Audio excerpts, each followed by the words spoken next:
জুলাই আগস্টের আন্দোলনে সারা দেশে ৮৪৮ নেতাকর্মী নিহতের ঘটনায় শেখ হাসিনা, সাবেক স্বরাষ্ট্র আইনমন্ত্রী, তথ্যমন্ত্রী সহ ৫০০ জনের বিরুদ্ধে আন্তর্জাতিক অপরাধ ট্রাইব্যুনালে অভিযোগ দায়ের করেছে বিএনপি।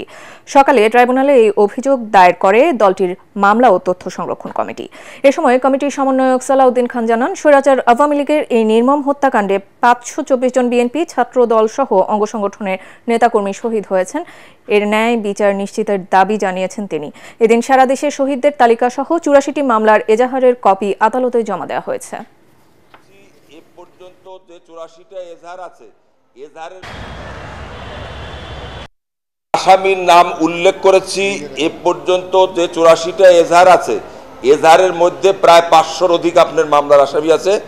এই মামলায় আছে এই সাবেক স্বৈরাচার সরকারের প্রধান, ভোটার বিল প্রধানমন্ত্রী, সাবেক স্বরাষ্ট্রমন্ত্রী, আইনমন্ত্রী এবং তথ্যমন্ত্রী সহ, যার শিক্ষামন্ত্রী সহ পুলিশের সদস্য। আপনারা জানেন এই গত কয়েক মাসে যে আমরা মামলাগুলো বিভিন্ন থানায় করেছি, বিভিন্ন জেলায় করেছি, একটি আসামিও তারা গ্রেফতার করতেছে না। তারা অজুহাত দেখাচ্ছে যে আমরা তদন্ত করছি।